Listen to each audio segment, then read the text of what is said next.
flyer. Okay. Good evening and welcome to the East Lyme Board of Education meeting for November 19th, 2018. This is a regularly scheduled meeting. We called the meeting to order at 6:30 and immediately went into executive session for the purpose of a legal issue, a special ed lawsuit update that we had. We are out of executive session, and with that, I'd like to ask everyone to rise and join me in the Pledge of Allegiance. I pledge allegiance to the flag of the United States of America and to the republic for which it stands, one nation, under God, indivisible, with liberty and justice for all.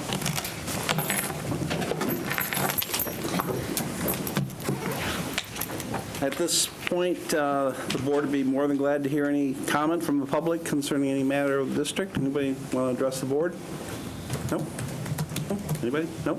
Okay. Next item is approval of some minutes. We have our minutes from our October 29th Board of Ed meeting, which was a regularly scheduled meeting.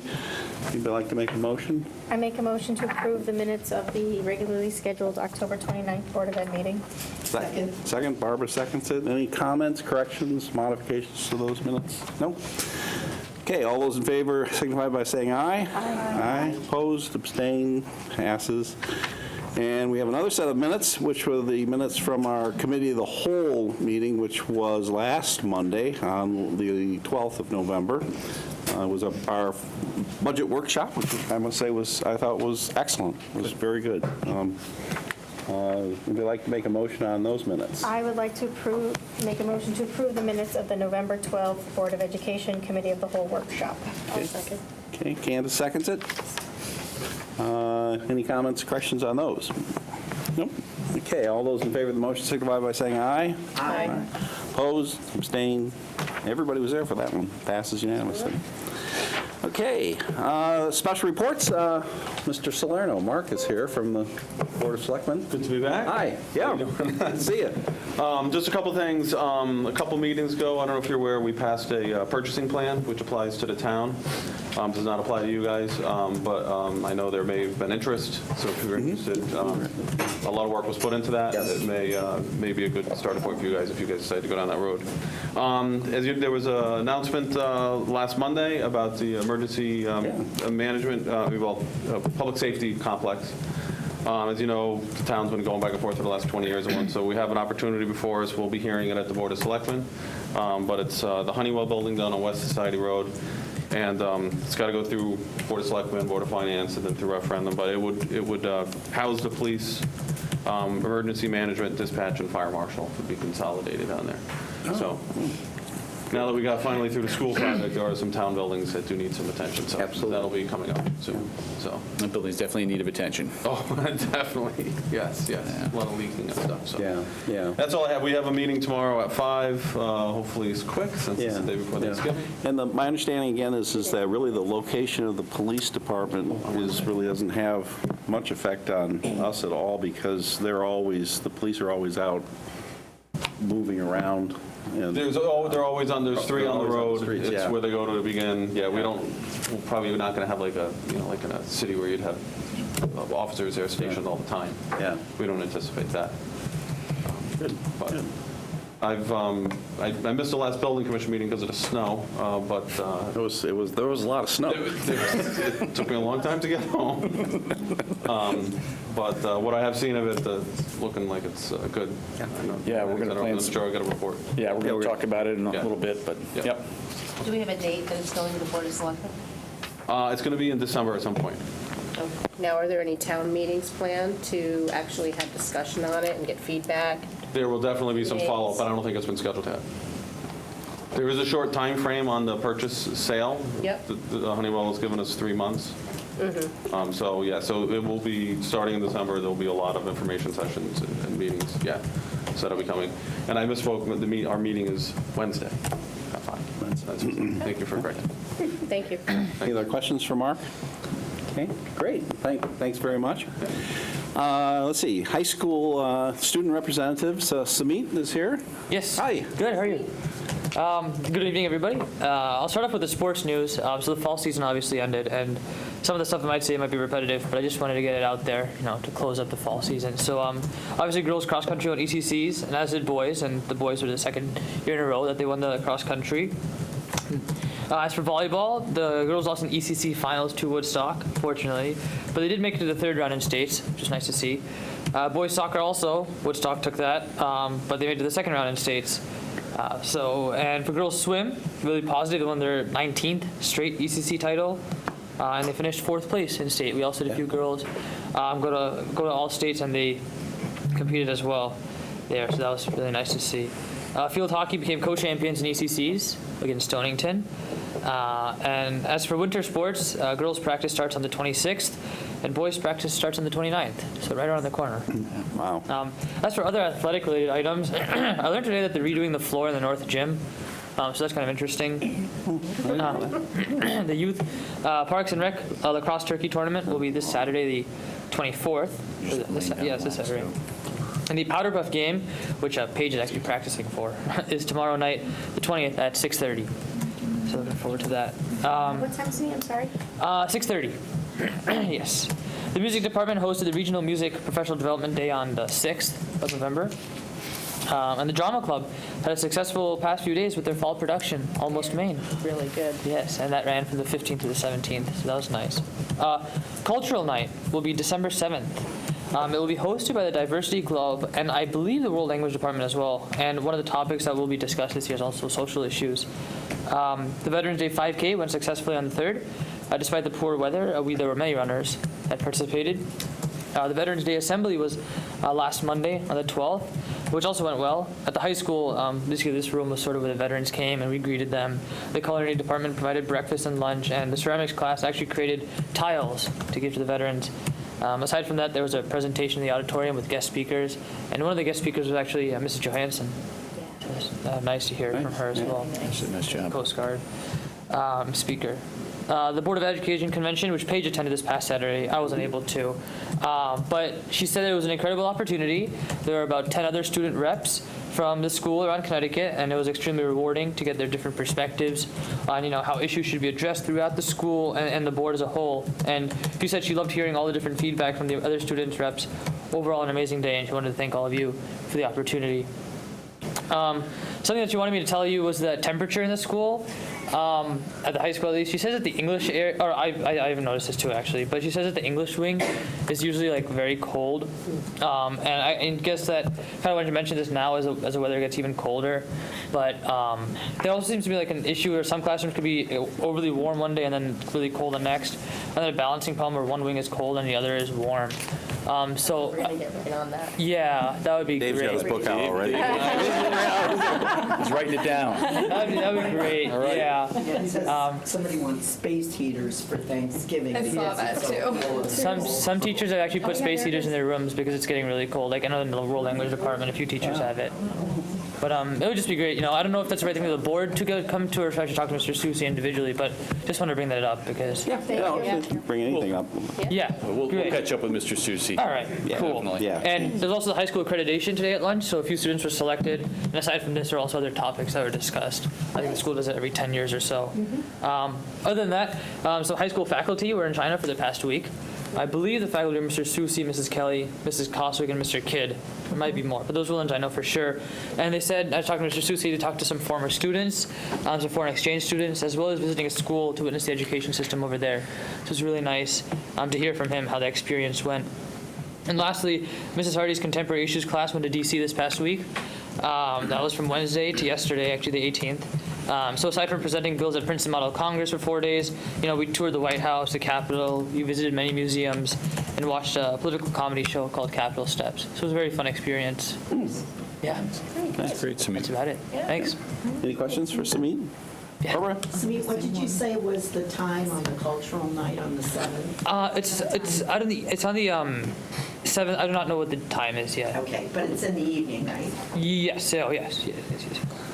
Speed, I had a chance. Ran into Conrad French Did you really? a couple of weeks ago, and I Cool. gave him an update saying that you were doing a very good job. That's good. Thank you, yeah. He had a big, great, huge smile on his face. Yeah, I keep in touch with Conrad. Yeah. You and Paige are great representatives. Oh, It was yeah. really nice Thank to you. have a representative with us at the Cape Conference, too. So hopefully Yeah. every year we'll be able to have For sure. representation. Yeah. It was nice. She really she did a great job. Good, that's nice. Good.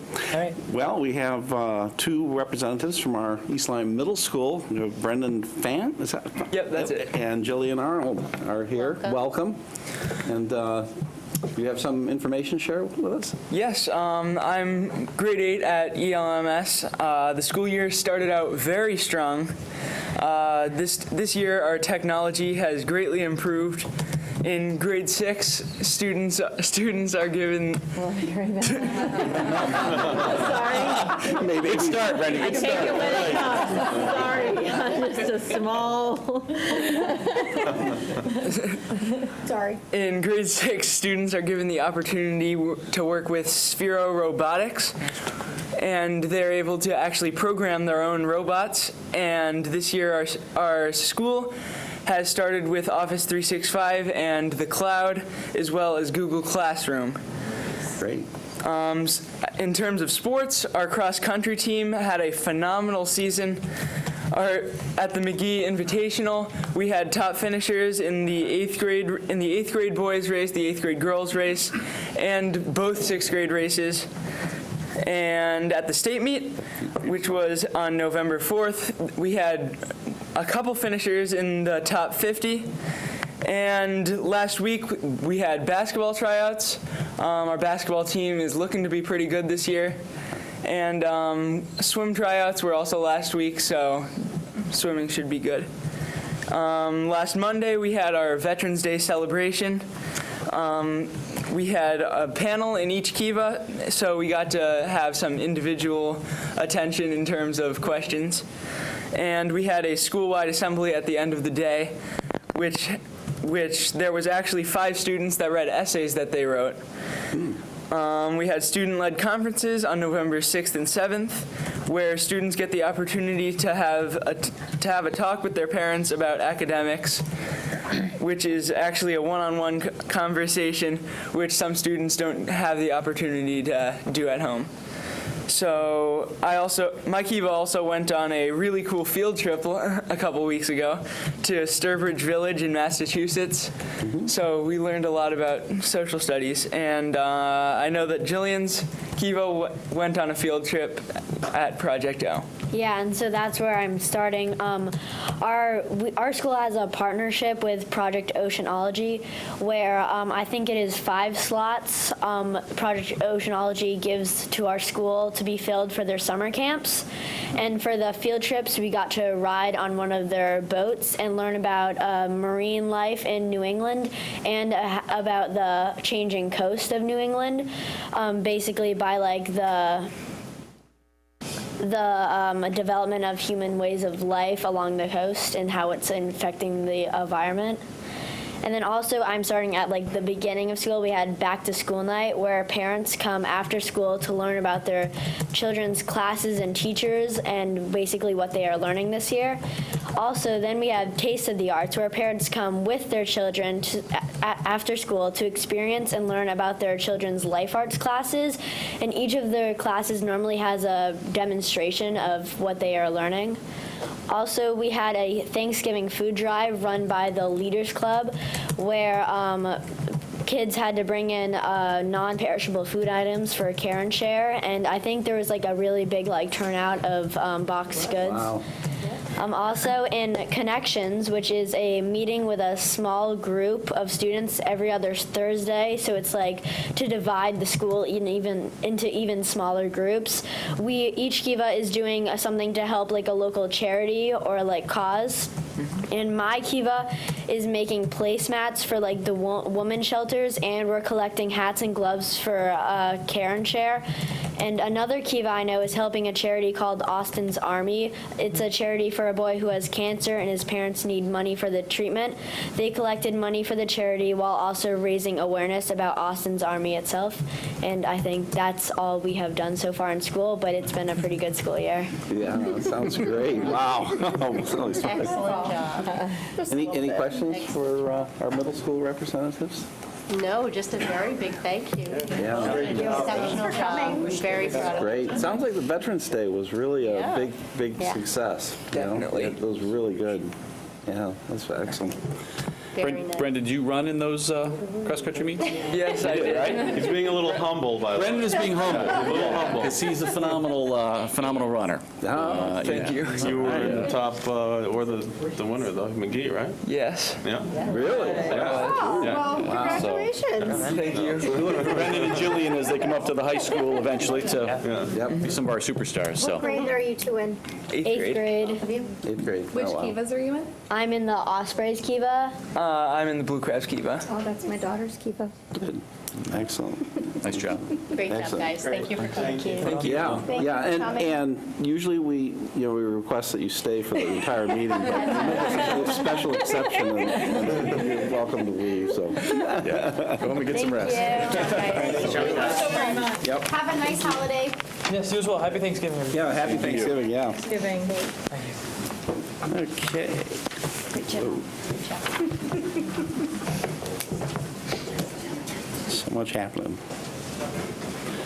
Okay, there is no consent agenda, and that brings us to our discussion action items for the evening. The first one up is for discussion on future location of the East Lyme Public Schools Coastal Connections Program. And Jeff, I know you've been We've been working on this. on it. Yeah, I was hopeful to have something to put in your hands tonight, but it's just we did some more work this morning. Dave's working diligently in some time that he's had to kind of map out. We're in the process right now of we're going to be measuring out the rooms up on the 3rd floor mainly. That's mainly our focus right now. We know we can fit Coastal in our 2nd floor, the main hallway where we previously were. It's just a question of can we fit everybody else in that that 3rd floor When location. you say everybody else, do you mean? I mean, all departments, yes. Myself, yes. Not us. Well, so you're not in the basement So we're not in the level? basement, yeah. But, It's kind of nice down there. Huh? you know, It is it's, nice down the there. garden level is working well. It's been Garden fine. level. We've been Garden okay with it. It's worked for us, right?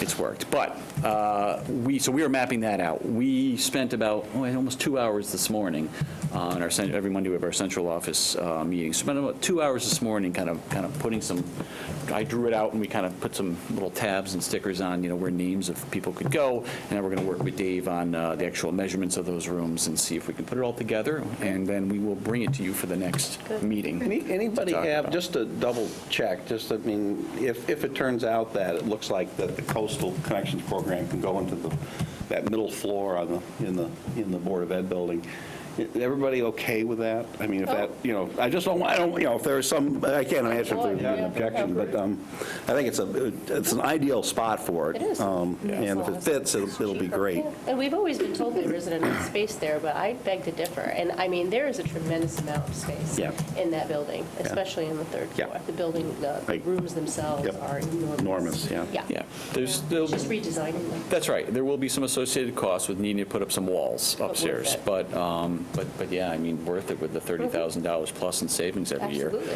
And it's nice having them on campus. Absolutely. It would Yeah. be great. 150%. Yeah. Driving Poor Dave around all Fasulo over is the zipping place back and forth with a van Right. because almost every one of those students takes at least one class, here at the high school. Lunch is being delivered to them. Yep. So we could use the Flanders kitchen for their lunch, which could just be wheeled over. So it's really a win-win. We will have a central office staff meeting right after Thanksgiving so we can talk with everybody and get more input, but share out, what our thought is and make sure it's a go.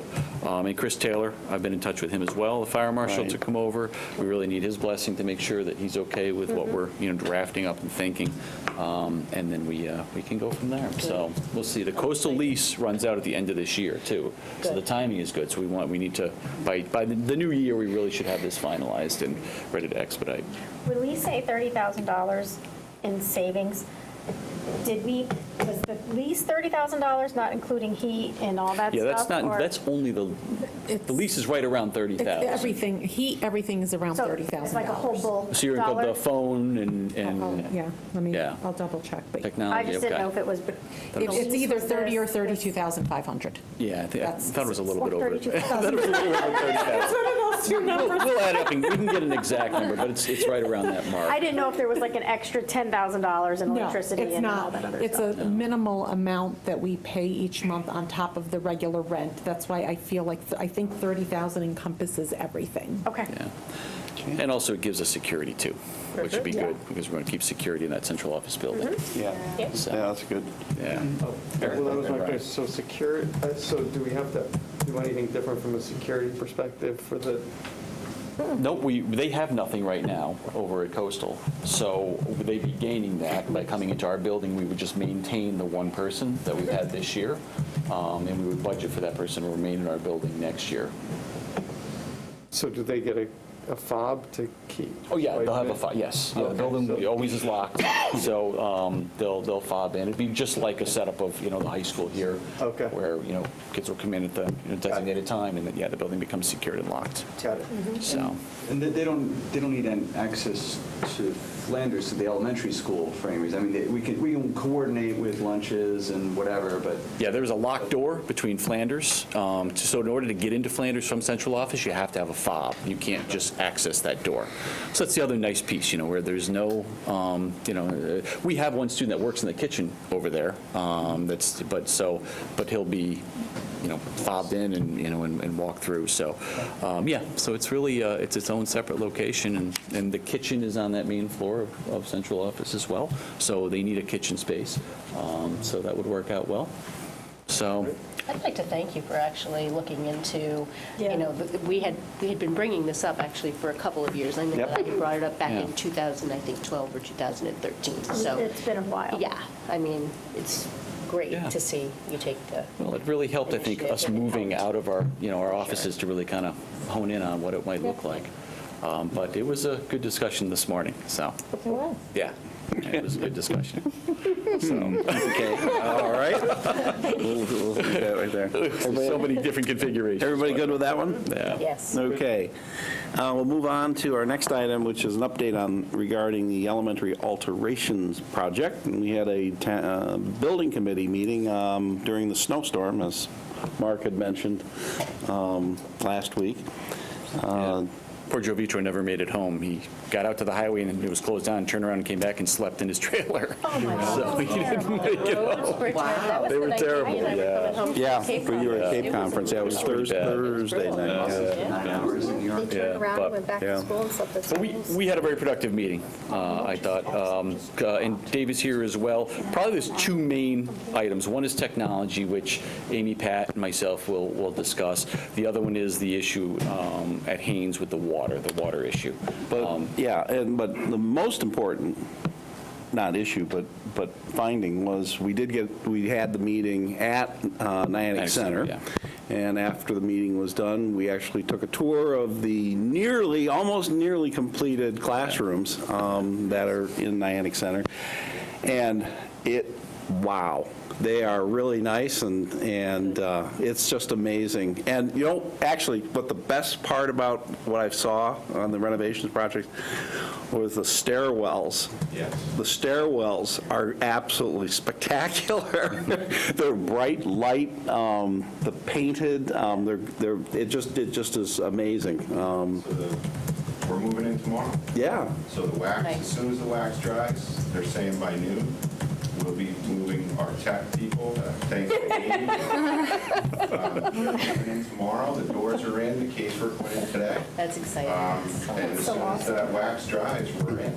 So we'll be doing that the next Tuesday, Wednesday, Friday. No teachers will be there Friday, but the moving company will be there. Yep, and I actually twisted Jeff's arm, and he actually snuck me in to take a peek at what was being completed in Flanders.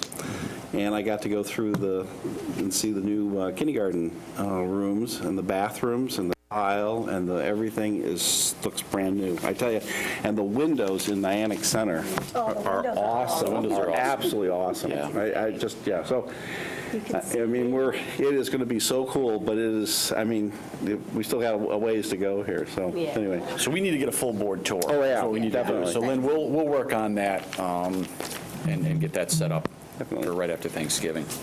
So, yeah, so they're looking great. I actually was in there over at Niantic Center this afternoon for a little bit. Casework is going in now. It's amazing. Right down to the doors are on, the door handles, the locks. It's a nice setup. So we're looking forward to getting people in there and kids in there. Technology. Let's talk about technology for a minute, because there's a motion on here. There's an item that's over 30,000 that we need to bring forward to your attention. Back when we were kind of designing the projects, we put money in to the projects for laptop carts. The one thing that I didn't see coming was the need for, in a year and a half's time forward, for increase of wireless access points across the 3 schools. And right now, wireless access points, correct me if I'm wrong, Pat, are out in the hallways and sporadic along the hallways, and they kind of fight each other. With the increased usage of devices and more laptops and what's going into classrooms as we move forward, we really need wireless access points, one in every room. So we went through that with Custom, and I'm going to kind of turn it over to Amy and Pat to talk a little bit about where that stands and how we came up with the associated costs. So basically what we presented to the building committee is that currently the access points that you have, basically if you want to think about it as they're sort of fighting each other. So if Mariana and I were 2 teachers across the hall with one access point, we're fighting for that one access point, which is creating, and what we're seeing in the building project, a lot of buffering and not a positive experience for our teachers.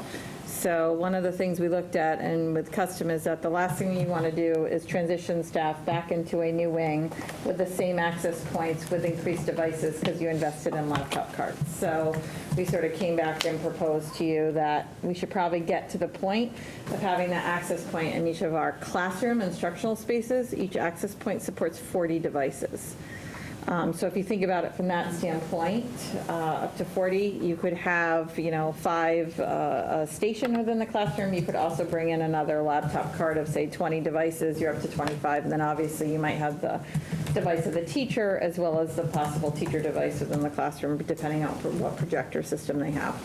So we brought it to the committee. The committee went ahead and approved the other 2, tentatively approved the other 2, but because this was over that $30,000 threshold for Lily B. Haynes in particular, we're here bringing it to you. Yeah, they're in favor of all 3, but we just have to get Board of Ed approval for that one that's over 30,000. It was just over, I think you saw the number, Lynn, I think sent that out, or put that into Board Docs this afternoon, 31,609.50. So a definite need. I think the building committee understands that, and this will definitely ensure that every one of our classrooms, and this will take care of the entire building. We're not doing this just for one wing, and then coming back, in phase 2 for the next wing. This is the entire building.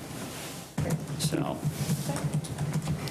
I do have, if anyone's interested at the end of the meeting, I do have the maps of sort of current state of affairs and what it would look like after the project, if you're interested in sort of seeing what the layout, because some people like the visual. I do have those as well, because we did bring those to the committee. Yeah. And we still are, what's the grant that we get? Yeah, I never remember. E-rate. E-rate, and there's money from E-rate that actually is covering. Yes, some Pat, options. I'm going to give a lot of credit to Pat on that Yeah. one. Pat had the wherewithal to work with Custom to really be proactive and really thinking about hotspots and access and writing that E-rate for that with them to make sure that we're covered for part of that work. So that work was going to come, whether you did a building project or not, that work was going to happen because our staff need a better experience. Yeah. So sort of it was going to happen either way. It needed to happen. Thank you for your work. And it's on what that. you invested in the high school here. Yeah. So what you invested in the high school this summer and upping that experience, that would have had to happen at the 3 elementaries and will eventually probably have to happen at the middle school. Yep. Okay. Okay, so we do need board approval for the request for the 31,000.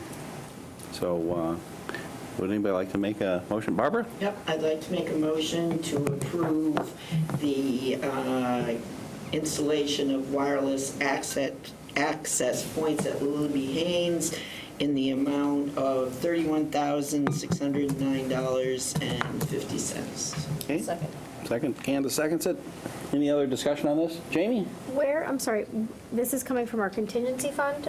Yes, it will Yeah. come out of the owner's contingency fund. Yeah.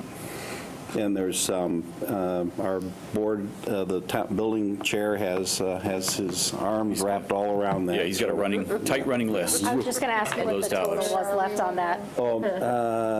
Plenty.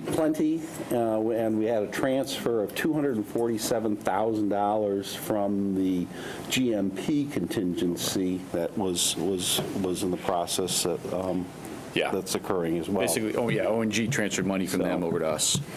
And, Yeah. Yeah, so there's, but the list is, there is a lot of other. I remember, there's a I lot just- of other stuff. Yep. I Yeah. know, we just have to keep an eye on that. Yes, definitely, and, yeah, we should be sharing. I was just thinking, maybe after the next building committee, or one Yeah. of the meetings in December. Yeah. We should bring that back Yep. to share out the number Just to again. show you the numbers. Yep. Yep, I can even put it in an update Okay. if you want. Any other comments on this? Okay, so everybody all set?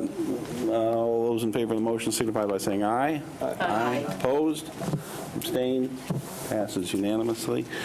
Do you want to give them a little update on the roof Yeah, drain? let's talk about the roof drain, and Dave is here. At Lily Actually, Dave, you Haynes. want to, go ahead, want to give a synopsis, and then I'll chime in, and we'll, from what we heard Thursday night? So last time we were here, we talked about the water intrusion issues at Willoughby Haynes and up in the corridor and in a few areas, and the concern with putting down the vinyl tile before we had that resolved. So since then, the engineer working on the drainage system in the buildings researched it in greater depth. He's come back on the 1st of November and actually scoped it out more thoroughly with a camera and found another clear item of concern, which is in the courtyard. There was a large tree. There's just only a trunk remaining, but the roots of that tree had got into the clay pipe and likely damaged it. So the pipe running through the courtyard is 8-inch pipe. Tree roots found their way into it and eventually likely damaged it to the point where the resolution is to excavate within the courtyard and repair that pipe.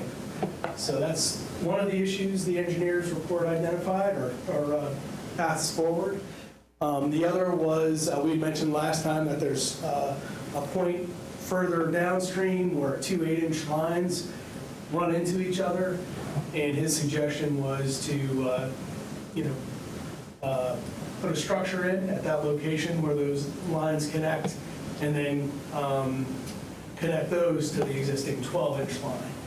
So that's another course of action that we're exploring. For that, there's kind of an interim step, which is to excavate in the area, make sure that, based on the inverts of the pipe, that's practicable and it can be done.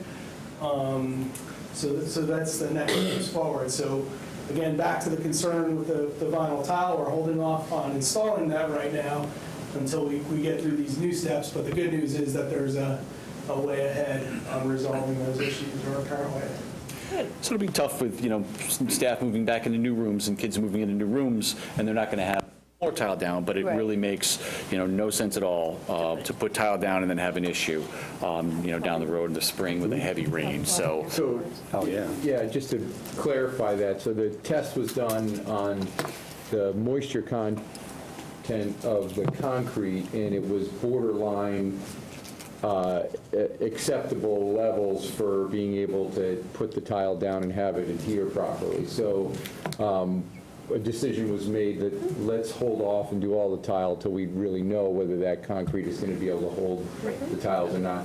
The other interesting thing about the excavating of the courtyard is, I didn't realize the courtyard is not accessible. So they're talking about dropping it with a crane or Helicopters. getting these mini, so it's not as simple as just going in there and digging up the hole. So that was kind of, I thought that was an interesting challenge that we had with just getting the holes dug. So it wouldn't surprise me that the tile all the tile that will be put down in Lily B. Haynes will be delayed for a substantial amount of time until this is completely resolved and as Bill was saying, the moisture levels and all that stuff have been confirmed, that the issue has been resolved with lots of data. So The good news, it hasn't happened again. We had some heavy rains about 2 weeks ago, I think on a Friday. Right. Didn't happen. They did reseal those drainage covers. So maybe, but there's no sense in taking any chances. It doesn't make any sense when you're talking a lot of money for floor tile. Yeah. So. Not to mention mold potentially related to Yeah, that. that's right. Exactly. Is there any risk to delaying the floor tile installation on like our final phases of renovation, or is there enough margin in the schedule to account for that additional work? The only issue is they would have to go in and move stuff out of classrooms that have been moved into in order to put it all down. The flip side is that John Rhodes was saying, who's on the building committee, he was saying that it actually is better to do all the flooring at the same time. Sure. Which makes sense. So, but there will be some logistical additions to dealing with that. It's still better than an old family. Yeah. Yeah, exactly. That's right. Yeah. Don't want to see floating tiles. Exactly. So, anything else? Well, just that, again, Jeff mentioned Nyack Center is, going tomorrow, basically, with the moves. Flanders, Linda just sent out an email this afternoon. You were actually a little earlier. December 3rd. Okay, well, it was scheduled for the 12th, but now it's a week earlier. Nice. So the 3rd, and then Lily B. Haynes would be over the holiday break is what it's tentative right now. So,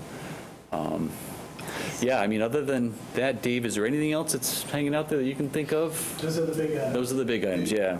Another interesting piece that came up that I thought was interesting is releasing that air handling systems and stuff for the Learn Wing to deal with the moisture there. And turns out that Joe brought up that we can actually save money by buying that equipment. It's going to cost us more to lease it than it is to buy it. So the road, still.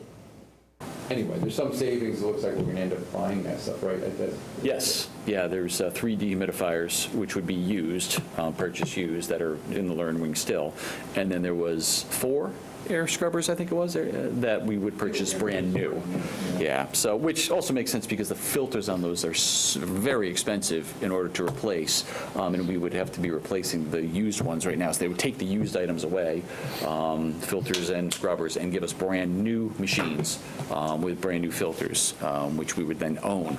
What we'll do with them after the projects are done, I don't know, but, we'll have them. Maybe we can, you never know. You never know. You could give them to the police department. Yeah, you know what? There you go, Gene. That's a great idea. Maybe If it doesn't go forward, we'll need them. We'll pass it. Even if it Pay it does go forward. you'll still need them. Yeah, so we'll have them. That's actually a good idea, Jim. We can, we'll Share, have those. right? We share. We Yep. share, Do it all, absolutely. we shares. Yeah, good. So, good.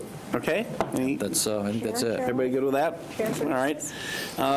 Next item is just the standing item, the update on regarding the elementary redistricting. Yeah, work. we're still kind of in that lull. I think once we get into the new year, we'll have some more to talk about there, but nothing new right now. Okay.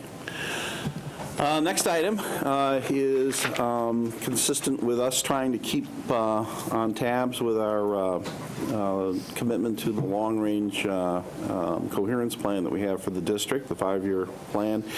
And this is a presentation discussion on the East Line Middle School improvement plan for 2018-19. Yes. Jeff? Yep, Mr. Bitgood is here, and I'm going to turn it over to you, Jason, to share out on your improvement plan and this year's work. Okay, thank you. Thanks for having us tonight. So I'm going to apologize for the notes, but we've been working diligently, so I didn't want to miss anything. I did go out to the hallway and try to convince my student reps, Brendan and Jillian, to present the plan to you tonight, but they ran, huh? Come in here and do the plan for you. So maybe we'll get them next time. So that said, we're off to a good start. I'm going to reiterate what Mike Susi talked about a little bit, just in the sort of development with it over the summer. So this past summer, we met as an administrative team, and we developed our district improvement plan based on the 5-year plan. Based on that information, information, we came back as our school improvement team at East Lyme Middle School, have our team together, and we started by just kind of looking at what we developed for the district plan, and then we wanted to kind of do a dive into the data and look at the data and what the data told us from last year, our successes from last year, our areas in the plan that needed some continuation and some more work, and then use that sort of as the benchmark to get started for us this year. I also met with all my colleagues, so I want to thank elementary schools, Jeff, Melissa, Linda. I've collaborated with them on multiple occasions about their plans, just to try to get a sense of, so we were all on the same page. I met with Mike extensively here at the high school as well. Our team meets monthly, so you'll see in Goal 1, there were 3 sub-plans, 3 sub-components to that. That was the first, so we'd actually developed the plan, and that was the idea and the process behind that. The second was to collect some data through EdSite. We also used a site called CT Reports, and we developed, I'm going to share with you just briefly here, over the summer we take that data, and let me flip to one of the pages here. There's a lot of data in here. We have about 805 students. So the data looks something like this, and so we categorize all our data. So for every single student in the whole building, we do, and I say a binder, think of it in terms of electronically too, because I prefer to have our folks using it electronically for a couple of reasons. But the data gets sorted into a kind of, red was level 1 in SBAC, there's 4 levels. Level 1, this is level 2, level 3, and then the green data goes on to the next page, so level 4, and those are the 4 corresponding levels. What we did is we offered our teachers some training, and if some people are more comfortable with Excel than others are, and what they can do with this, the highlight here was for math, so they can sort by scaled scores. So then based on the topics for math, they can begin to create some groupings for that, so they can sort highest to lowest, lowest to highest, whatever they want to do with that, and that helps them create some groupings in the classroom. So we did that for all the teams, and we also, here's a similar process for ELA, and then we also did something similar here for growth rates. So growth rates are something I know that Amy's talked to you before about. Yep. It's something new for us this year, and to get your head around the growth rates, it's a little bit tricky. I think we mentioned the algorithms, complex on how they come up with those growth rates. But what you really need to take away for us, and what our committee needs to take away, is that the growth rates identify kids that could be level 3 and level 4 kids that we might in the past not have normally thought about. We were like, oh great, they hit the level 3 benchmark, that's good enough for us, we're happy about that. But you can be in level 3 and you can be stagnant. So it's important that we address all 805 students. So the growth rates are an interesting, certainly an interesting conversation. We're learning more about that. The state's put some pretty good information out about it. We've watched the video as well. Some of us have watched the video. There's a training video that goes along with the growth rates. So again, growth rates there. The third part of our first goal, goal 1, was to collect and analyze data all across the board. So academic, behavioral, social, emotional, because although this is great data, and I think we did a good job sorting this data this year and using that data, it's only one piece. So if you think about it, we've kind of created a diamond, and we have SBAC data, so we've got an achievement piece of that, and we've got a growth component of that. We've got some STAR data, which is our, benchmark. We do it 3 times a year. We do a universal screen now. We've never done that before, so we use a universal screen at the beginning of the year. And then we use our common formative assessments, which are kind of the day-to-day things that we use in our building. So really, we have 4 pieces of data, if you think about it in terms of that, instead of just SBAC data. We don't want to rely solely on one piece of data to make instructional decisions about kids. And we also use Reading Plus. We have lots of other software, the whole list of software to do that. Reading Plus, we use Study Island, again, the classroom work samples. And I'll give you a good example. A math teacher came up to me a couple of weeks ago thinking about moving a student to a little bit more aggressive math sequence in our classroom. And so I looked up the data, and the student was a level 2. So I was pretty reluctant. I said, well, you know what, I'm not level 2. So the teacher actually used the diamond, showed me 4 pieces of data, and then we added on top of that classroom habits and habits of mind and things like that, academic behaviors. And so based on all of that, it made sense to move that student forward and push that student a little bit harder, be a little bit more rigorous, and we did that, and it's been successful so far. Okay, our second goal is to look more in depth at our math data, and again, it goes back to the achievement data, the growth data, data. Mike and I met a fair amount over that. And so we've compared ourselves to other districts within the DIRG, and again, we're feeling okay about the achievement data, but our growth data, we're trying to figure that out a little bit more. So when we came back to the, when the committee came back, we talked, as we did last week when we met at the retreat, that was sort of the information that prompted us to be interested in an interventionist or something to support us a little bit more along in the lines of mathematics. The second part of the second goal was, we did eliminate a goal. If you remember about a month ago, we met, we had the opportunity for the board to give us feedback, and I think what I heard from that, or my takeaway was, keep it simple. We prefer to have fewer goals and really concentrate hard on those goals. So we had a goal, and it was about integrating across the classes. The language wasn't great in the goal. We went back to the committee. I talked to Jeff, I talked to Amy. We decided to get rid of that goal. We just didn't, we think we do some of that anyway, but of all the goals we could develop, it probably wasn't one of the more important ones. So we did kind of cut that down a little bit, just so we could stay focused on the ones that we have. The second goal for Goal 2, the second component of that, is our MTSS SRBI. We've had our second full meeting with the team. What's been great about this goal is about every 6 weeks or so, I participate in a principals roundtable in southeastern Connecticut through LEARN. So I get to meet with all my colleagues who are principals, and we put out there kind of the common problems that are happening in middle schools. And everyone's struggling with this a little bit, MTSS and SRBI, and so what that allowed me to do is make some great connections at the table. Because of that meeting, we were invited over to HK, Haddam Killingworth School, and we went over there. We spent, a team of folks went over. They spent about a half a day there, and they looked at their process for English language arts. We're also going to go back and look at math. We've got some terrific ideas coming back about how to integrate our language arts into our social studies curriculum a little bit more. We learned a lot about common language that needs to be consistent for a grade ELA program across our building. And then we learned about what their progress monitoring looked like and really what their paperwork process looks like. So we know that we haven't done a great job in the past with our paperwork process and how we define the system of SRBI. I think we have some instruction in place.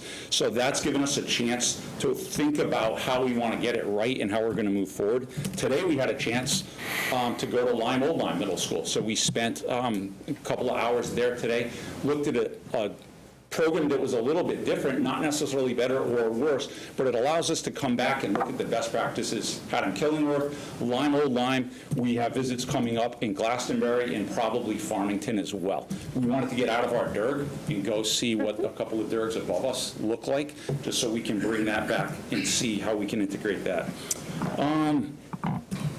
We are also going on December 6th. We are going up to CREC, and we're going to look through the state of Connecticut lens to see what effective Tier 2 and Tier 3 interventions look like, so we're excited about that. A good portion of the team is going on that PD.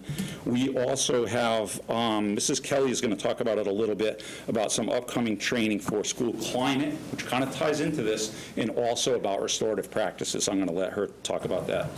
We can, the strength, I think, in our process, again, has been the shout out to my colleagues. The other schools have really helped us a lot in figuring out what the right thing to do is, so we know how to accept our students from the elementary schools and how to prepare our students as they go forward to East Lyme High School.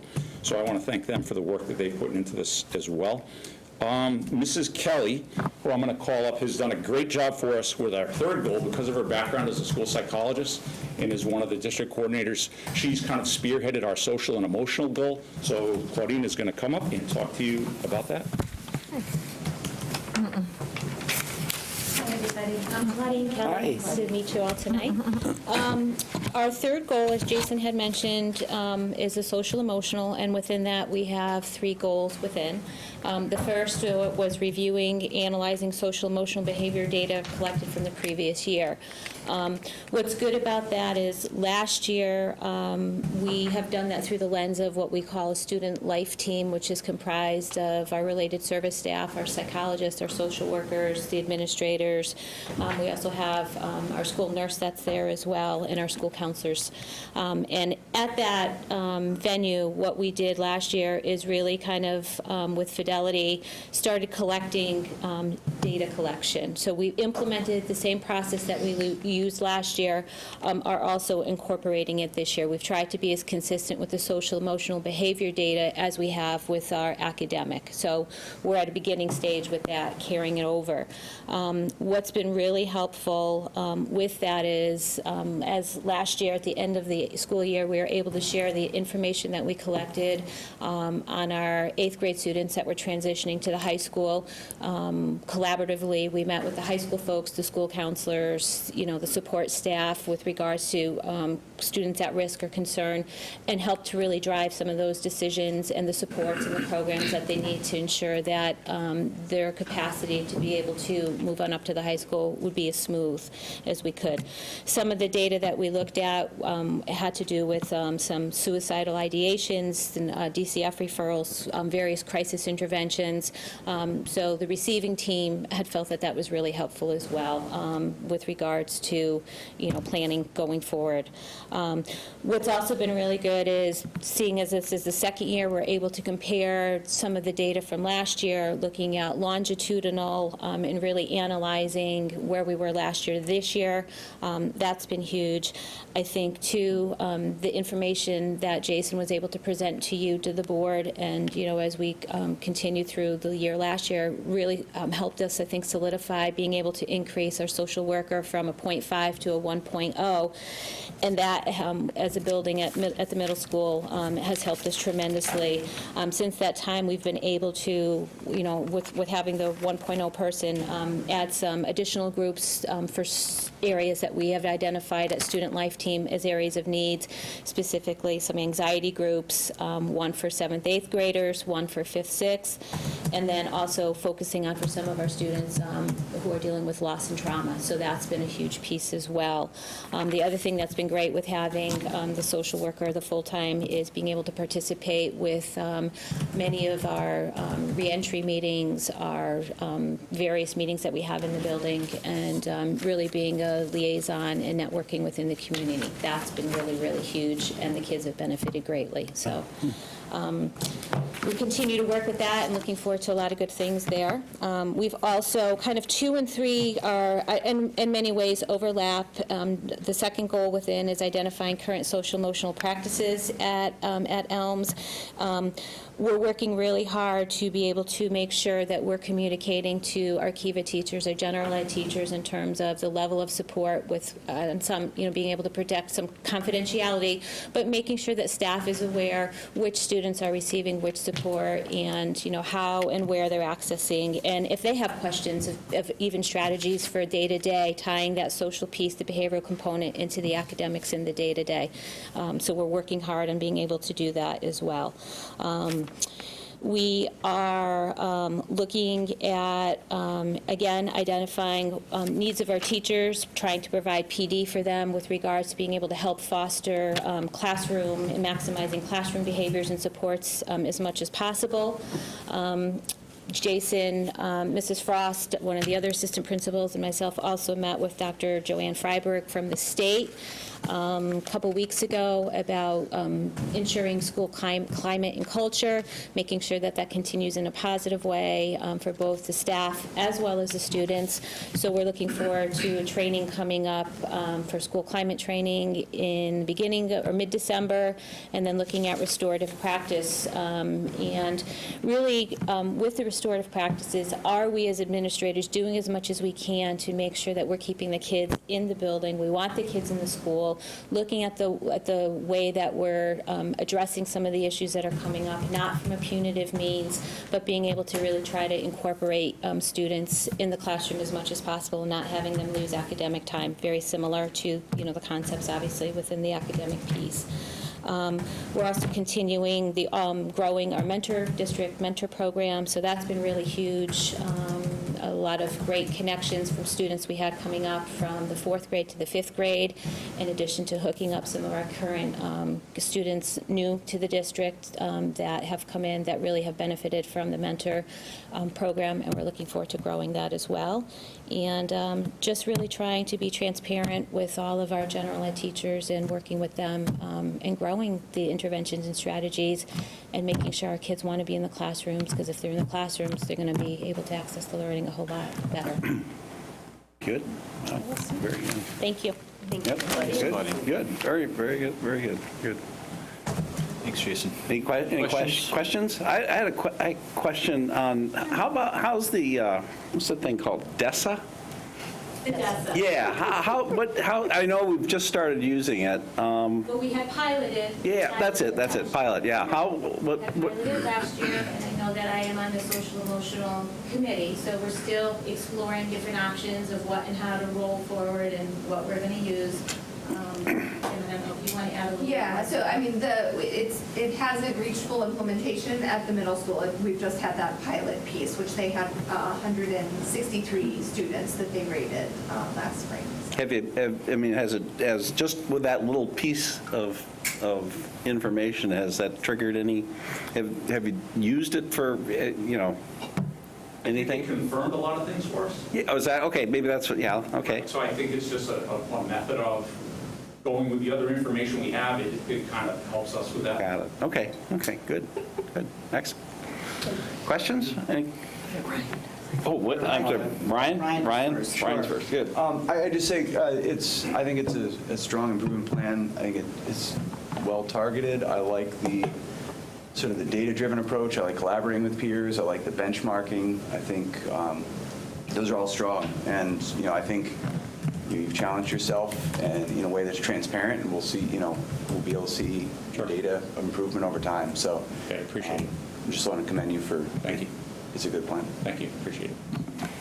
Barbara? Yeah, and I want to second what Ryan said. Okay. And I'm curious, do you see yourself, like, I know you're still, in terms of the data and especially the progress data, the growth data, you're still in those, we're trying to understand it and I think training the teachers, but do you see yourselves eventually, like maybe in your next iteration of this plan, having teachers setting SMART goals because that's really when the rubber starts to hit the road, where you really start setting those SMART goals and saying we're going to try to move kids ahead a certain amount?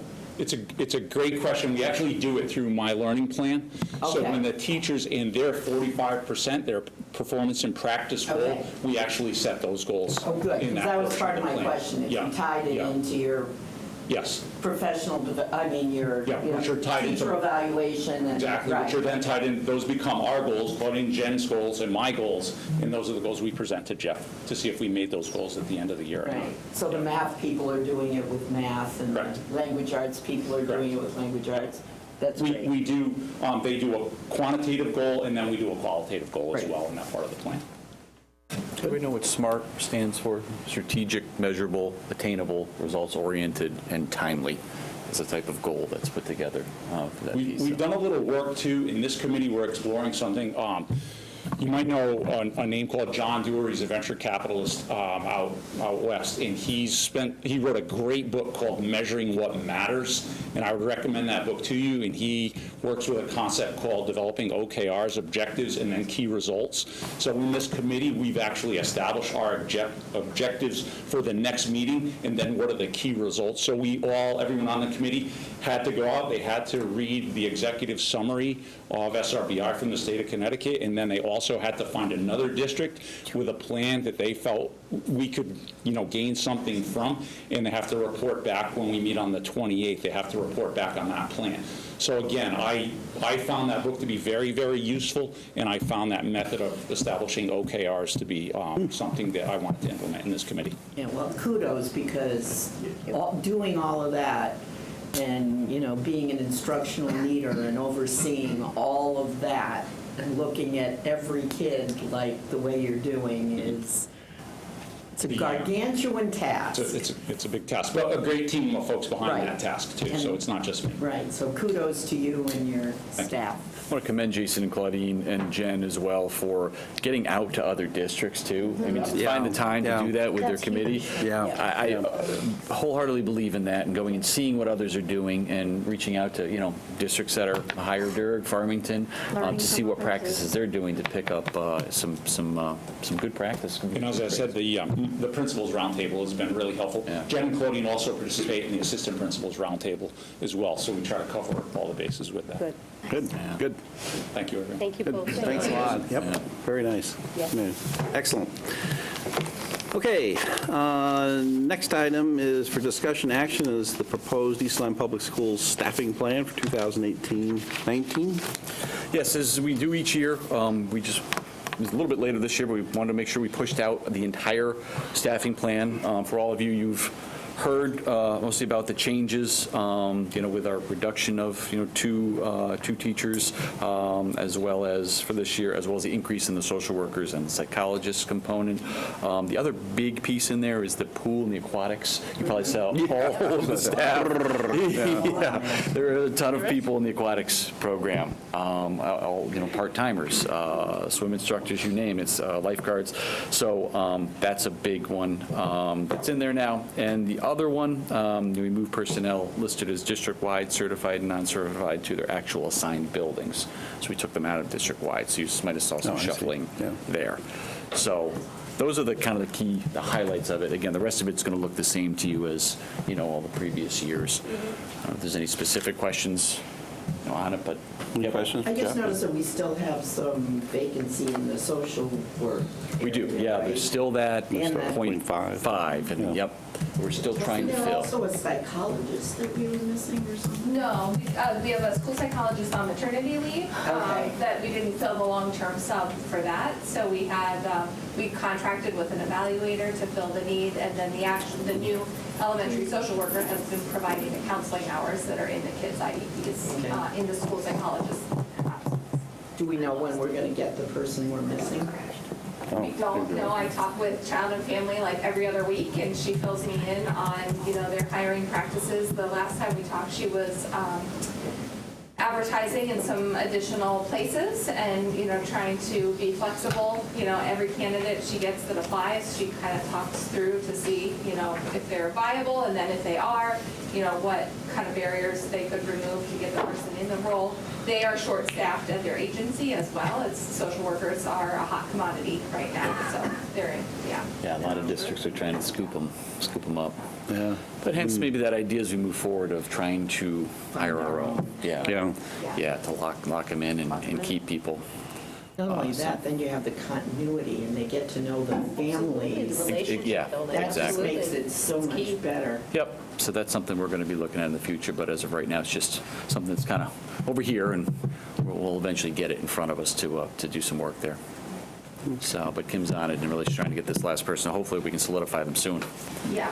So, good. Or find the candidates soon. Exactly, yeah, that's right. Yeah. Okay, all right. Good? Everybody? So anybody like to make a motion to approve the East Lyme Public School staffing plan as presented for 2018-19? I'd like to make a motion to approve the East Lyme Public Schools staffing plan for 2018-2019. Second. Okay. Any other discussion on this? Nope. All those in favor of the motion signify by saying aye. Aye. Aye. Opposed? Abstained? Passes unanimously. That concludes the action discussion items for the evening. Administration reports. Jeff? Yes, just a couple quick items. First, the Stars to STEM planetarium. I met with Diane Swan, and she provided an update. I think previous meeting we talked about, I was going to go meet with her first. Not a lot has changed. They continue to hold their meetings. Probably the biggest thing that is in place right now that they're dealing with is trying to obtain that nonprofit status. So what they told me was that it's either going to take, and this was 2 weeks ago I met with her, it's either going to take 3 months, 90 days, or it's going to take up to 180 days to obtain that status. They don't know which yet. So that's, if it's the 180-day mark, that's quite a ways out. We're using the planetarium room right now. The high school's using it. We're not having to alter, the room at all or alter the ceiling, as we had originally talked about. So it's in place, but, this timeline for their nonprofit status is taking, I think, longer than they anticipated, but we knew that was quite a process. So that's hanging out there. And the other piece that she shared was, remember in the original budget, they had for the new projector, it was going to cost about $220,000, $225,000. Yeah. She's found another organization who has recommended and has brought forth the idea of what's called a mobile projector. It would still go in that room, but to the cost of $70,000 versus $200,000. Yeah, that's a huge difference. So she's working with that organization to see if that could be a prudent purchase rather than the other one. That would be a big savings for them. So we're on hold right now. We could ask Diane to come back if we want to share up, but there's not a whole heck of a lot that I gained other than, those two items for right now. But maybe in February, if we want to get an update or status on the nonprofit, because once they get the nonprofit, that's when they can start fundraising and getting, money in. So that's where it stands, right now. Eric? Yeah, I guess, so getting the tax exempt status can take a while. Yeah. So they are a nonprofit. There's two sections. There's a nonprofit and they're trying to become tax exempt. Right. And that can take a while, and I don't know who's giving the guidance of that, whatever, something to 180 days, 90 days to 180, or whatever you said. My only question is I know we asked for timelines and said, when will things happen?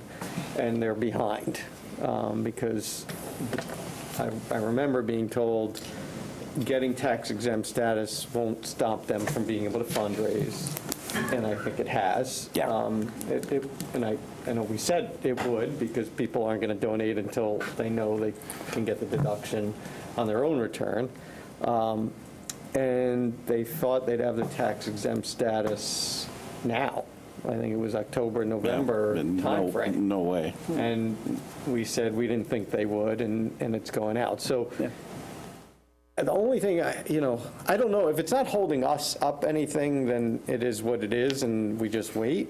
But if there is anything that is not happening because of it, I think, I'd like to have timelines and set goals and hold them to those timelines and goals, because they haven't hit any of them.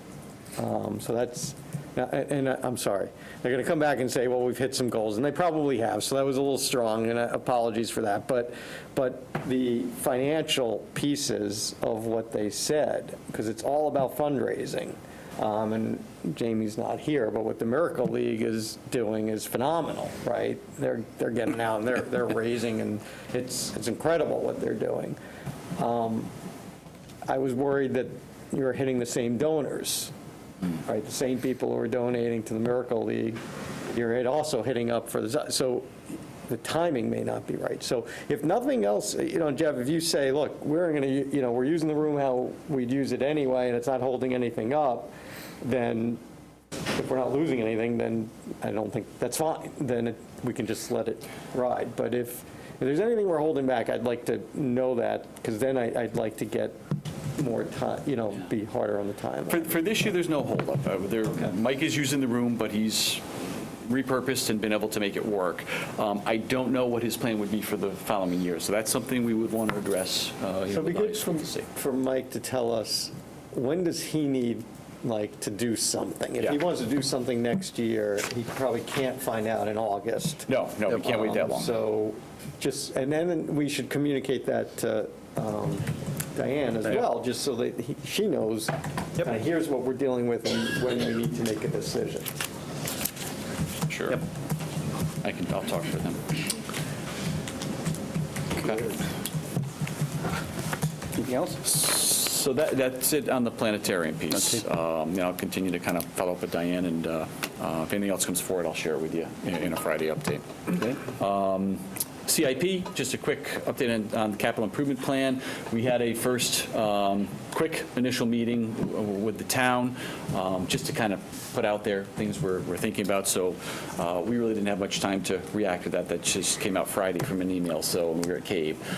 So Mary Ann and I, we sat and we looked at it today, actually with Amy and Kim as well, put a couple items over that we know we think we need to move forward, but we will bring those to you on the 12th, too, when we have our next budget workshop. So CIP's got to be one of our discussion items for the 12th. So we'll share that out. And then, the CAVE Caps, I just wanted to mention that was a great 2 days, Friday and Saturday. So thanks for, those of you who could make it, and, next year, we'll see what it brings. I think we had a good time presenting, and all in all, it was a good time. So I hope everybody enjoyed it. You guys did a great job. Any questions for Jeff? Jeff, how did the snow plowing go? It worked out well. Yeah, we didn't have any issues. I didn't hear of any, at least. And is this, now, let me make sure, did we, let's see, is this the first? We used the town, This was the first, right? yeah. We First shared. time. Yeah, what's great is they've got a new foreman at the town, Justin Porter is his name, and Justin is working very well. He's been great to work with Dave and Kyle Foley. Kyle's kind of been that lead plow guy. So I think they really, the ones that communicate nicely as, okay, I'm going here, you go here. Good. I didn't hear boo. So Yeah. Dave, I don't know if you heard anything. Worked smoothly together. The town loaned us their truck to complete the plowing. And How'd the plowing go at the new bus turnarounds and all that? I keep getting bombarded. A lot of talk. But yeah, the piles looked good. They look way better than they ever have. There's been monster Yeah. piles in the back. But we were worried about, we don't want to kill new shrubs that have been in place. Sure. Yes. Kyle staked out the whole area, so we would know, we don't want to hit curbs with plows, so we're concerned about that. Everything's new. Everything's new. Yeah. So it's a whole new route, it's a whole, Yeah. Just see a pile of curbing in the middle. That's like the worst nightmare.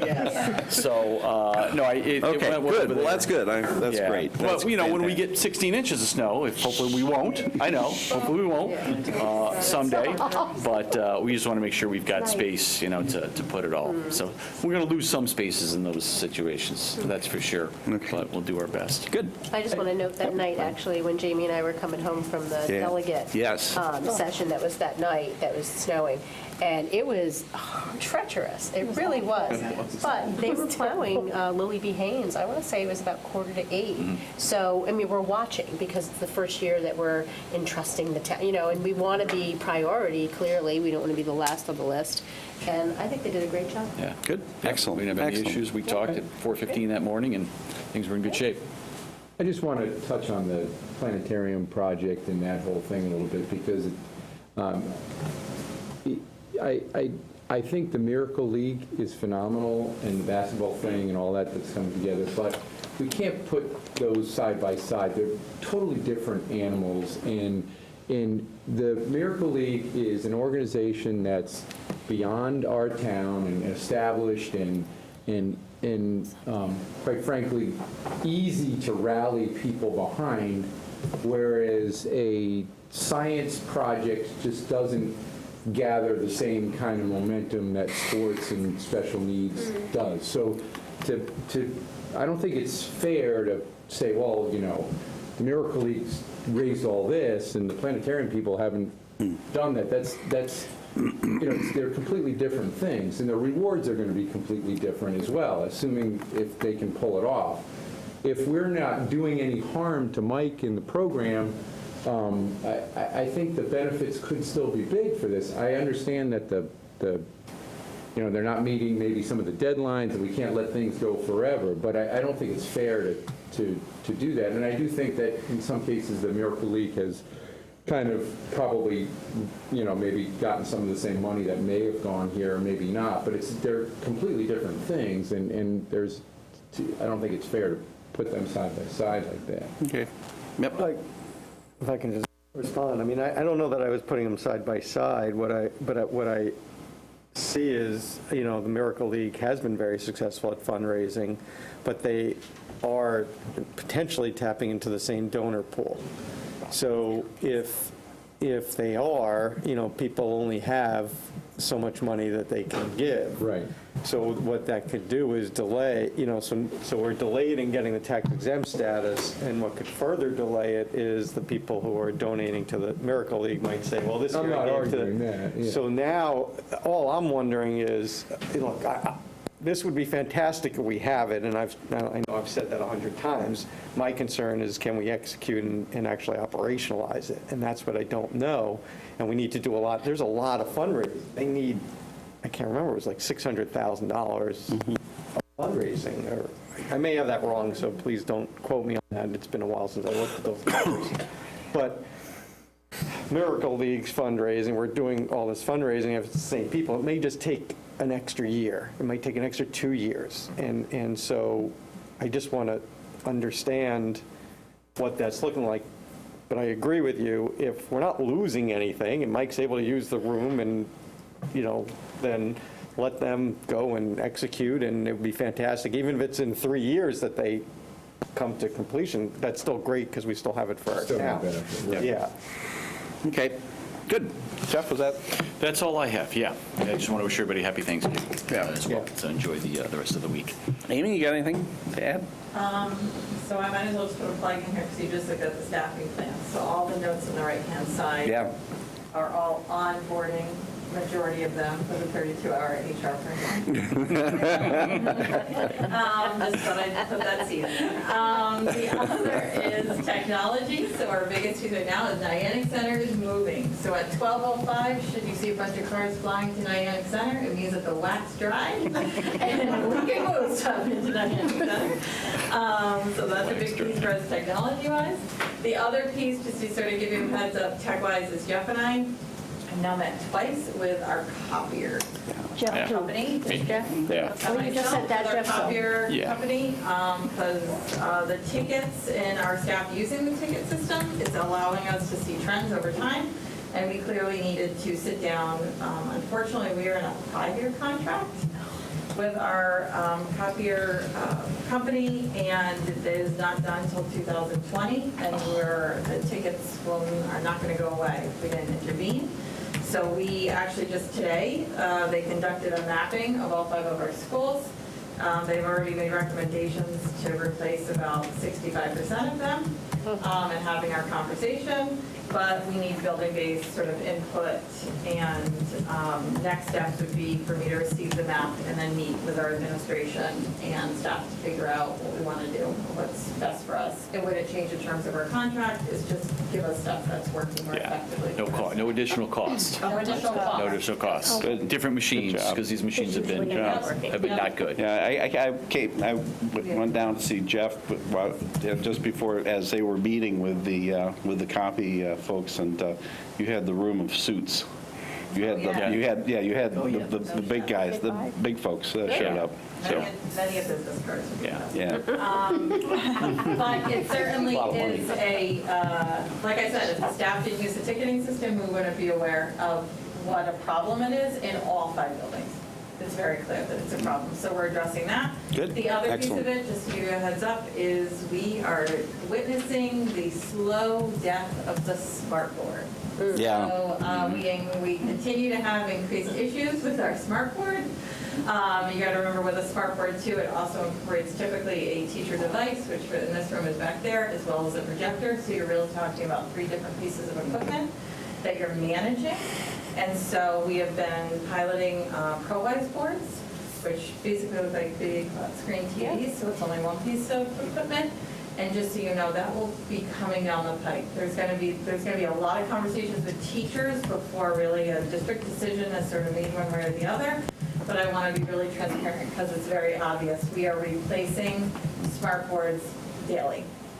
Or projectors and/or bulbs. There are smartboard tickets daily in all 5 buildings. So I just want to plant the seed that is a huge instructional impact when those go down. Yeah. And a barrier. And And a cost, huge. Those bulbs are extremely expensive. Yes. So that's something that we're sort of working on tech-wise.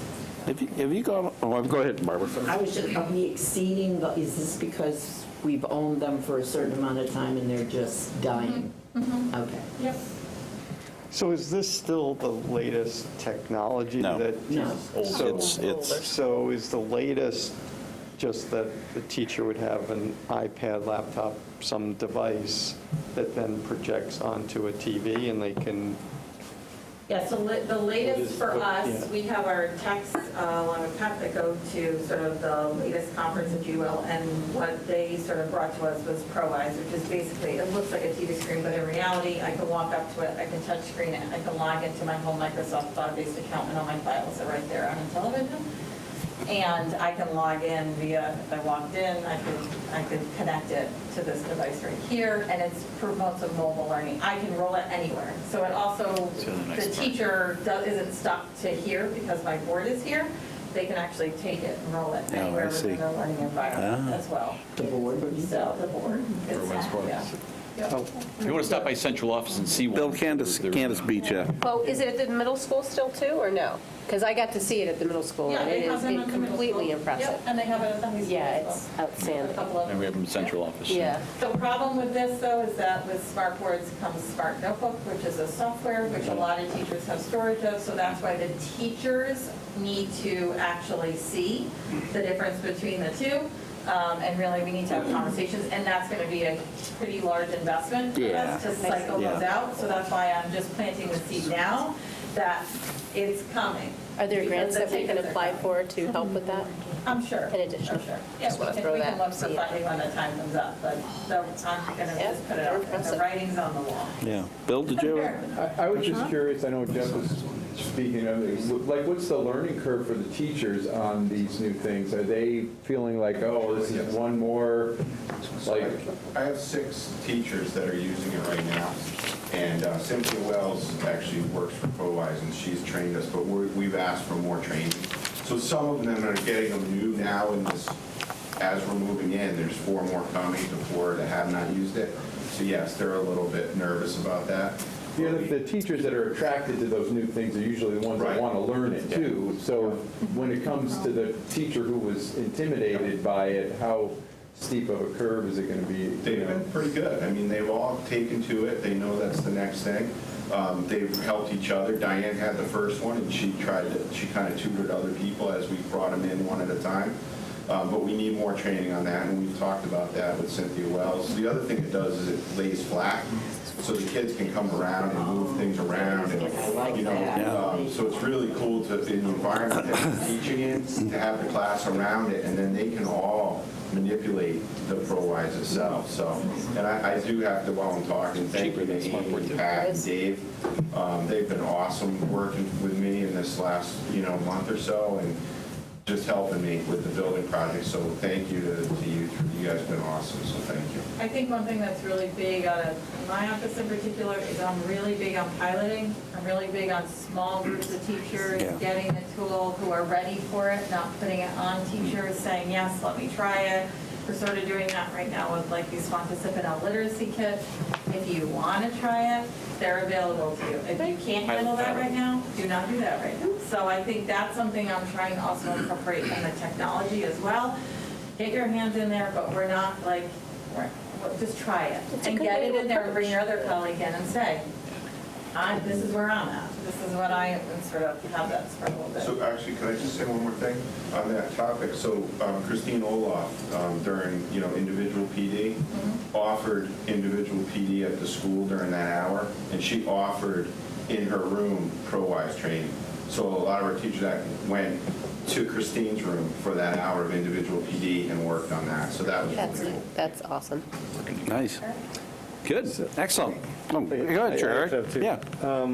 So first, it'd be really great if we could actually do a demonstration, or you could give us a demonstration of ProEyes and see how it works, because until you said the flat part where you can go on, so what I was still trying to visualize is why, if the teacher has an iPad and we just have a few TVs, the, $300 TVs that you just project onto, what's the advantage? Because I have my control board, my iPad or whatever my device is, and I can see the cloud, I can do everything, and it projects up so the students can see it, and this is obviously would be much cheaper, I assume, than anything Now, that part that you brought in was something that's completely different, that you can't do, they can't all sit around an iPad and say, we're going to move things around. But that would be helpful to understand, like, what's that big advantage that you get from ProWise versus... What was really cool was Sue Muir had her class develop what the new classroom's going to look like on the ProWise,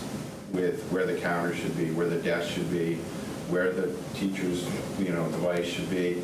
And each group developed something different on the ProWise and with measurements, and then some of that stuff will now translate to their new space tomorrow.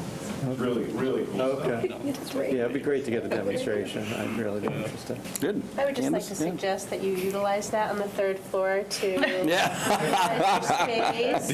We're going to use one of the ProWise boards. There you go. Third graders. Gosh. We thought about hiring some CAD students to, Gotta get the do it over fourth graders here. in to help you. Yeah. Okay, all right, good. Mariana, anything to? Working on the 1920 budget and Yep. getting stuff for the auditors. Good. Oh, yeah, that's right, yeah, the auditors. Yeah. Excellent, okay. Committee reports, there was a FFO committee meeting earlier this evening. We had two topics on the agenda. The first was, if you recall, last FFO, we started to dive into and look at the high school activity account and try to get a better understanding. We didn't have a lot of time to go in further to it, but we did spend some time looking at it and essentially gave Mariana and Jeff some actions to what we need to see from a kind of high-level perspective of how things work. We're just trying to understand how there's so much going on there between field trips and sports and class accounts and other items. It's just hard to know how the flow of dollars are going in and out and what's happening. So Mariana and Jeff are going to come back in January to give a little more information so we can see kind of the flow of data and dollars. And we did also discuss the fitness center. We have a few different bids for equipment that we might add some new equipment or new and used equipment to the fitness center. We did actually a quick tour of the fitness center to see what space there is and what's needed and what could be used. And I think we're going to look at a couple different options of what we can do with that space to make it more appealing to non-high school students, and see if we can do something with that. So more to come on that, and probably more in the January, February timeframe. Yeah. Good, excellent. Okay, well, that brings us board comments and future agenda topics. Anybody got a comment? Jamie? Oh, I see. Well, Jamie got her hand up first, and then I saw Ryan, and then I saw Candace, so, and we'll look at it, let's see. Go ahead. Paige isn't here for me to talk to, but I'm sure she'll hear the message. Her Miracle League Club on Friday night did a great job helping out. They were at the casino at the event, helping out all night with all the events. They did a great job helping out, and it was nice to see also Paige the next morning at CABE. I know she said she had a great time, and she learned a lot. Yeah, She said she enjoyed meeting with everybody. Yeah. I do know that after CABE, we have a lot of policy that we are going to be working on because they just changed a lot of laws that we just fixed policies on like last week. So we do have a lot of policy to work on. And I loved CABE. We had a great time. Candace and I did the delegate assembly on Thursday night. A lot of different things that they're going to be lobbying for this year. One of them is kindergarten start date, age 5 by September 1st. They're going to start lobbying hard for, so we don't get that big group of fourth graders in kindergarten. Another one that they're lobbying for is setting the graduation date for January 1st instead of April 1st. I don't know. I mean, they said that 180 days is based on the year, not the academic year. So we're trying to figure that out. It was interesting for Candace and I to hear that. And another one was they're gonna, what's another one they were really gonna lobby for? We had to get up and speak about how we felt about the legalization of marijuana for our school kids. And CABE's And stance CABE's on it. stance on it, and how schools in general don't get survey data on their students. But we do. But we do, so we encourage talked about people to how do that. we do survey data on our kids' marijuana usage, and that it is growing, and the perception of marijuana being bad for you is low, because the kids today think that it's fine, based on what's going on in the world today. So it was a very interesting meeting for us.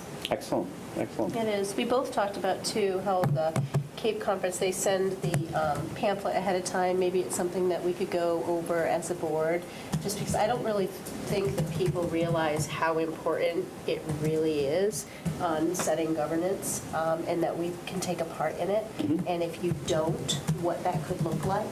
And when you go to this delegate session and you take part in it and you get to hear other perspectives from all, other districts, it is an interesting process. There And were it's a something couple that you close wanna- votes, too. so- Yeah, yep, there were a couple of close votes. Good. So it's always good to go. I enjoy going with it. Excellent.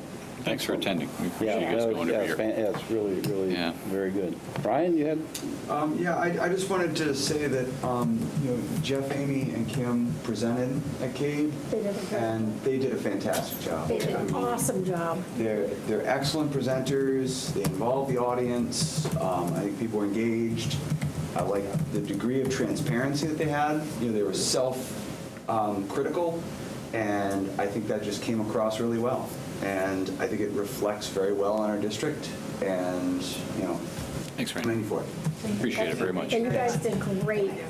Thank you. You guys did an awesome job. Let's see, Barbara, did you have something? I was actually going to say exactly. Say the same thing? Yeah, I think I that mean, was. I said, and I meant it sincerely, they said it was because I was biased, but I wasn't, because I went to a workshop on bias, and I'm definitely not. So they cured me of all my bias. That's good. But honestly, I thought it was the best workshop that I went to. Yeah. And I learned more listening to our three administrators than I did listening to anybody else. Everybody else was rushing. They had 5 hours of material for an hour workshop, and they rushed through, and ours was just right. It was Yeah, perfect. yeah. They did a super job. They did a great job. Great, that's excellent. Thanks. Candace, do you have something? Mine encompasses pretty much all three. Oh, good. And this was the first time that we had the opportunity to present. It was outstanding. I don't think I could be any more proud of our district and all three of you. I think you did just an incredible job. And it was very interactive. The energy in the room was fantastic. It was great to have a representative there, like I said before. Being the first year, we were honored with a Board of Distinction Award, which was really, really nice. It was outstanding.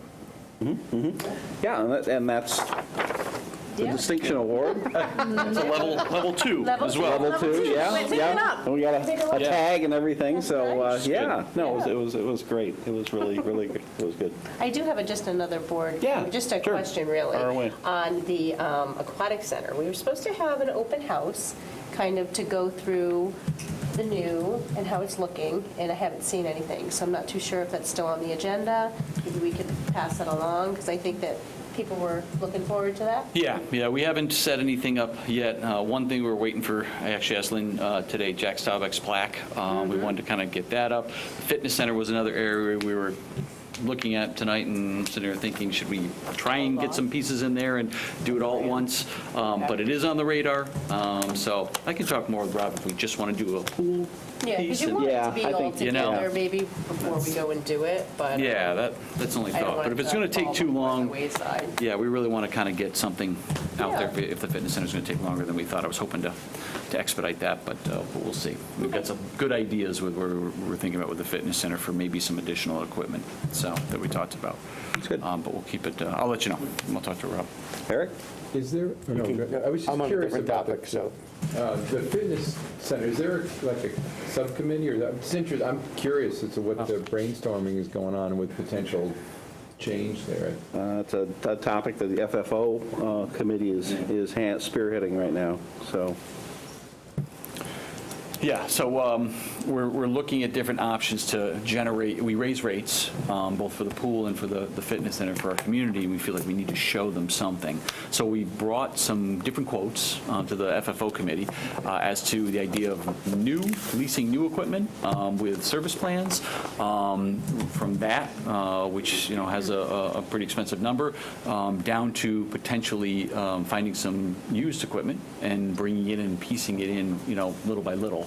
But really taking a look over the course of this year, if we do bring in some new equipment, are we going to get a return on that with generating more volume of usage from our community? That's the one question that's hanging out there. To spend, a lot of money, upwards of $50,000 to put in new equipment, are we going to have an ROI on that? What's the ROI going to be? And that's the concern. So we're going back and forth, and that's what we just did at the last FFO meeting. We went and looked at the space. Lee's been great, being her background with her husband. She's like, we can move this here, and this can go there, and this place needs TVs. And Peter's been helpful. Peter's been great. Rob and I went and met with Peter and Chris. They were both there. We need a paint job in there, desperately. Yes, we do. We need a paint job I in volunteer. here. I'm working on this. Here. We just talked about this today. Yeah, this color's got to go. So we're going to change this. Good. Yeah. So we're we're working on that, and maybe we can, after the next meeting, we can bring some more back. Okay, Eric? The middle school students did a great job. They did. They were really good. What's the frequency that we? 3 times a year. Yeah. Right now. I'd love to have that more. Yeah, if we could get a little bit more than that. We could. I was just leaning over to Candace earlier and said, we should do this maybe 4 times a year. Yeah. But- We're happy to Yeah. We would love how happy they're going to be. Or do you want to use the same, maybe They it's, did a great job. maybe you can use different ones too. Yeah, rotate kids. Spread the wealth. I'm going to debrief with them tomorrow. Yeah. And we'll talk that through, but I think they're excited about coming to high school. Yeah, It's a good stepping stone. yeah. They did a great job. Yeah, they did. Yeah, very well prepared. Thank you. Excellent, okay? Everybody's all set? We're all set with executive session, so Yes. with that. Public comment? Public comment? Oh, thank you. Anybody? Nope. So with that, I would like to make a motion to adjourn the meeting. who would like to second that? Second. Candace seconded, I think, and all those in favor? Aye. We are adjourned. Happy Thanksgiving. Yeah, happy Thanksgiving. Enjoy it. No, I'm good. Thank you. I don't know. Don't go on my recycling. Jamie saves every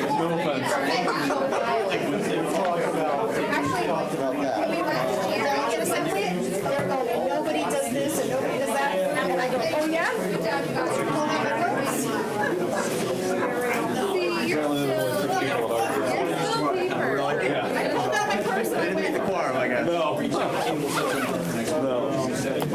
Yeah, I think there's been one meeting. How long have you been? Okay, I wasn't at that meeting. I was going to say. So, I mean, since then, we've had one meeting that wasn't on a board that night. They're like, My wife was like, It's good though, showing up like that. this is one of the only non-board meetings. Right. So I didn't get to go. Okay. Anyway, no, I mean, it's nothing, it's just unfortunate. Yeah, same too. Typically, it shouldn't.